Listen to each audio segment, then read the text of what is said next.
చదువుకునే దశలోనేమో జీవితంలో సెటిల్ అయ్యాక పెళ్లి చేసుకుందాం అనుకుంటున్నారు అబ్బాయిలు.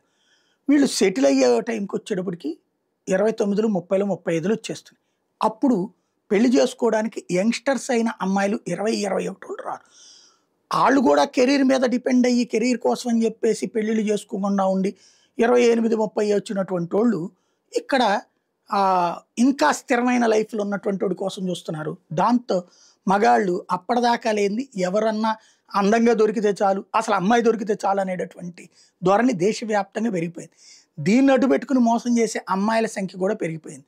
ఇప్పుడు ఇట్లా ఏది అలా ఆశపడే, కక్కుర్తి పడే అబ్బాయిలకి అమ్మాయిని చూపించి, కాస్త అందంగా ఉన్న అమ్మాయిని మెయింటెనెన్స్ చేసే అమ్మాయిని చూపించి, వాళ్ళిద్దరికీ సంబంధం కుదిర్చి, ఆ సంబంధం తర్వాత నుంచి అమ్మాయి అబ్బాయితో చనువు పెంచుకుని, ఆ తర్వాత అబ్బాయి దగ్గర డబ్బులన్నీ కొట్టేసేసి ఎందుకు ఖర్చు అవుతుంది, ఇందుకు ఖర్చు అని చెప్పి డబ్బులు కొట్టేసేవాళ్ళు. లేదా పెళ్లి చేసుకునేటప్పుడు అన్ని నగలు కావాలి, ఇన్ని నగలు కావాలని పెద్ద మనుషుల సమక్షంలో చెప్పి డబ్బులతో సహా ఫిక్స్‌లు చేయించి, ఇళ్ళతో సహా చేయించి, ఆ తర్వాత అవన్నీ చూసుకుని జంప్ అయిపోతున్న అమ్మాయిలు.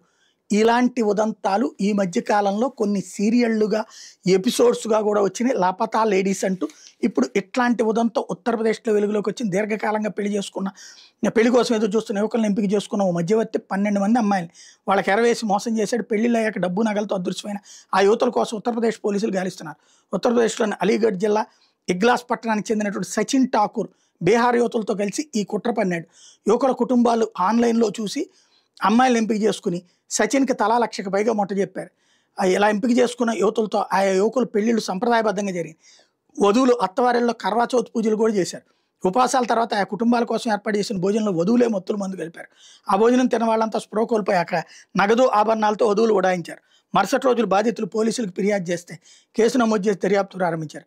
మధ్యవర్తిగా ఉన్న సచిన్ కుటుంబంతో సహా పరారీలో ఉన్నట్టు పోలీసులు చెప్పారు.